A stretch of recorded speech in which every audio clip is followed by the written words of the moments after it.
High, good evening বন্ধুরা। তোমরা সবাই কেমন আছো? আমি তো ভালোই আছি। সকাল থেকে তোমাদের সাথে কথা বলবার সেরকমভাবে সময় হয়নি, শরীরটা একটু খারাপ ছিল। এখন দেখতেই পাচ্ছ আমি মোটামুটি রেডি হয়ে গেছি। আমি এবার একটুখানি বেরোবো, আর টুকটাক ছোটোখাটো জিনিস কেনার আছে। শাশুড়ি মার সাথেই বেরোবো এবং ওই ঘরের জিনিসপত্র কেনারই আছে। তো যদি পারি তো রাস্তাতে তোমাদের সঙ্গে একটু কথা বলবো, আর যদি না পারি তাহলে আমি ফিরে এসে তোমাদের সঙ্গে কথা বলবো। জানোই তো, তোমাদের সাথে কথা না বললে আমার শান্তি হয় না। এখন সকালবেলা যদি কোনো কারণে নাও পারি আসতে, ঠিক সন্ধ্যাবেলা এসে হাজির হয়ে যায় তোমাদের সঙ্গে কথা বলার জন্য। আমি মোটামুটি রেডি হয়ে গেছি। এখন শুধুমাত্র চুলটা বাঁধবো, রেডি হয়ে বেরিয়ে পড়বো। ফিরে এসে তোমাদের সঙ্গে কথা বলবো। ও হ্যাঁ, তার আগে তোমাদের বলতে ভুলেই গেছি, তোমাদের সবাইকে স্বাগত আমার চ্যানেল ডেইলি মিরর উইথ অমৃতায়। দেখো, আমরা মোটামুটি রেডি হয়ে গেছি, মুখে মাস্ক পরে। এখন সাজা না সাজা সমান, মুখের মধ্যে মাস্ক লাগিয়ে ঘুরে বেড়াও। কারোর মুখ দেখো বোঝা যাবে না কে কীরকম, কে কোথায়, মানে পরিচিত লোক দেখো লোকে চিনতে পারবে না। যে যতই সাজুক না কেন, মুখের মধ্যে এরকম একটা মাস্ক লাগিয়ে ঘুরে বেড়াতে হবে। এটাই হলো ব্যাপার। নিঃশ্বাস পুরো বন্ধ হয়ে আসে। এবার বেরোই, যদি পারি তো বেরিয়ে কথা বলবো, আর নয়তো বাড়ি ফেরার পর কথা বলবো। এই যে, কোথায় গেলো তুমি? কোথায় তুমি? এই যে আমার শাশুড়ি মা মুখে কমলা মাস্ক পরে রেডি হয়ে গেছে। একটু হাই বলো। হাই। যাই হোক, পরে আবার কথা বলছি। মুসম্বি আনার জন্য তোমাকে কত দূর যেতে হবে? সেই কিশোর কটা মাল, সেই বাজারে যতটা ভালো পাবি।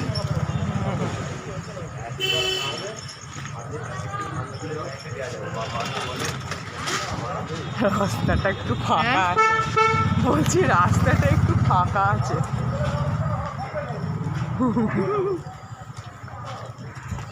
এখনো অনেকটা পথ বাকি,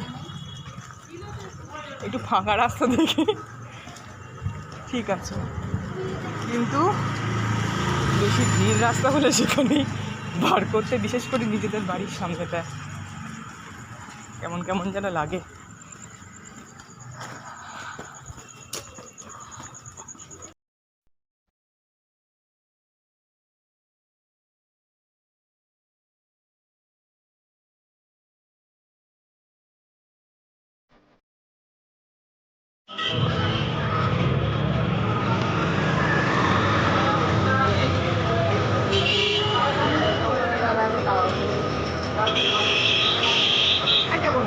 চলো তাহলে ওইদিকে চলো। হ্যাঁ, জীবনে গেলাম ভালো।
হ্যালো।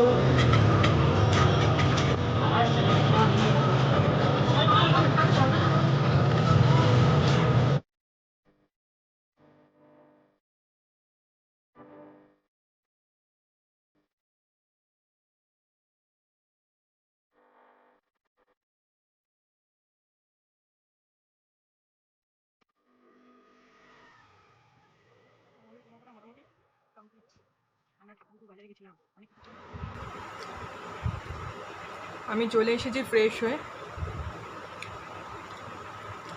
হয়ে বসে পড়েছি 1 কাপ চা নিয়ে। ওই যে বলেইছিলাম চা ছাড়া আমার দিন রাত কাটে না। আমি এক প্রকার চাকর, মানে একবেলার চাকর আর কি। এই দেখো চা নিয়ে বসে পড়েছি, আবার সঙ্গে প্রজাপতি বিস্কুট।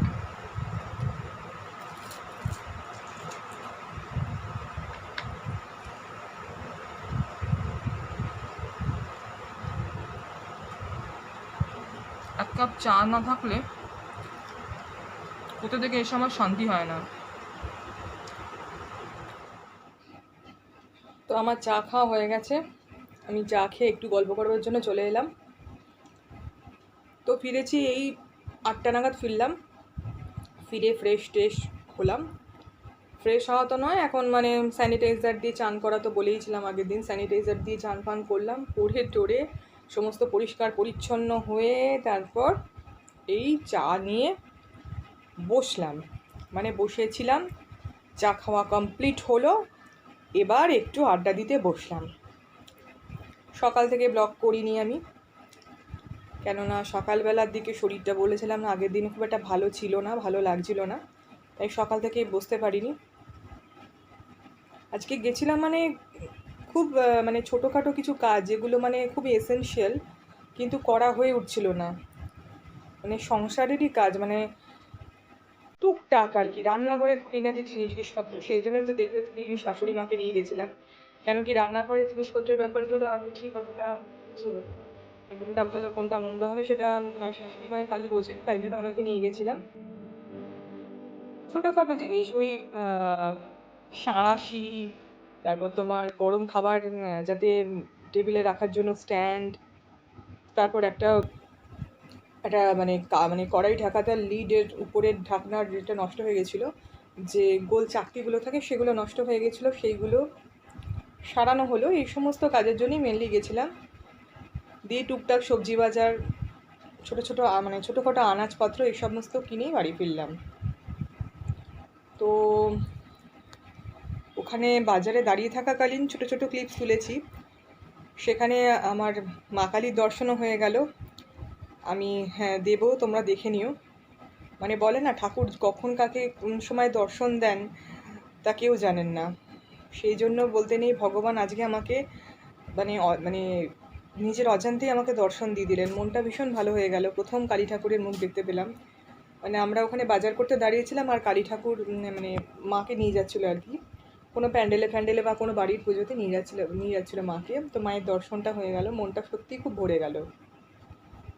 সত্যি ভীষণ ভালো লাগে এই পুজোগুলো এলে না, পুরনো কিছু কথা মনে পড়ে যায়, সত্যি মনে পড়ে যায়।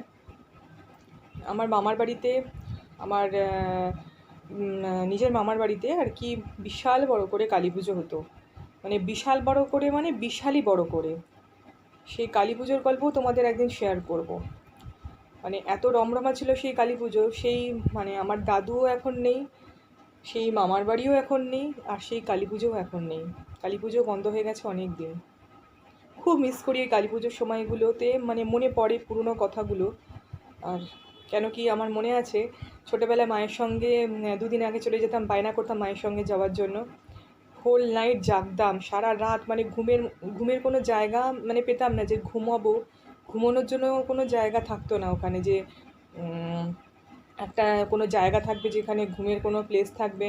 মানে এত লোকজন হতো যে পরের দিনকে লাইন লেগে যেত ভোগ খাওয়ার। মনে পড়ে যায় খুব এই কথাগুলো, ভীষণভাবে মনে পড়ে যায় সেই সময়কার কথাগুলো। এত মনে পড়ে যে কি বলবো। ওই যে বললাম, পুরনো জিনিসগুলো যেগুলো চলে যায় সত্যিই সেগুলো ভালো থাকে। পুরনো সব কিছুই বোধহয় মনে হয় যে সত্যিই খুব ভালো ছিল দিনগুলো। যে দিনগুলো চলে যায় সেই দিনগুলো বোধহয় সত্যি আর ফিরে আসে না। তো যাই হোক, মন ভারাক্রান্ত করবার মতো কোনো কথা বলবো না। সময় থাকলে কোনো একদিন নিশ্চয়ই তোমাদেরও ওই আমার মামার বাড়ির কালী পুজো নিয়ে একদিন গল্প করব। যে কালী পুজোর অনেক মহিমা আছে, অনেক মাহাত্ম্য কাহিনী আছে, যেগুলো আমার মায়ের কাছে শোনা। আমি যেগুলো জানি বা যেগুলো আমার মানে জানার মধ্যে, সেগুলো যদি আমার মনে থাকে বা সেগুলো যদি আমি মানে মনে করে বলতে পারি, আমি নিশ্চয়ই তোমাদের সঙ্গে অবশ্যই একদিন শেয়ার করব। কেন কি শুনেছি আমার দিদিমার ভর হতো, আমার মায়ের কাছেই গল্প শোনা। এগুলো আমার মনে মানে ছোটোবেলায় খুব মন দিয়ে গল্পগুলো শুনতাম এবং খুব ভালো লাগতো। ছোটোবেলাকার স্মৃতিতে এই গল্পগুলো এখনও পর্যন্ত মানে সদা মানে জাগ্রত হয়ে থাকে বলে না, সত্যি সেই মানে স্মৃতিগুলো মনের মধ্যে এখনও মনের মণিকোঠায় কোথাও একটা রয়ে গেছে। তো এই হলো ব্যাপার।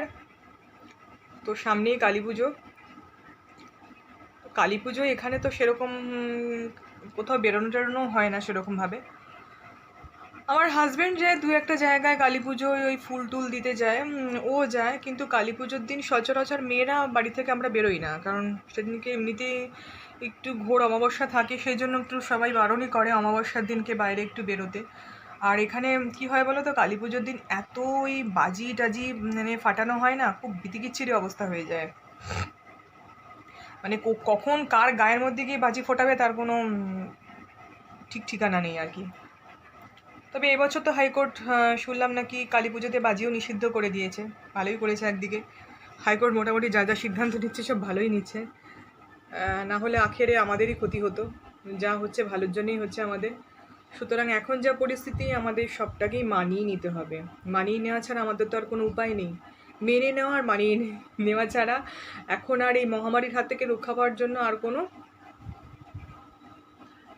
উপায় নেই। এই হলো গিয়ে ব্যাপার।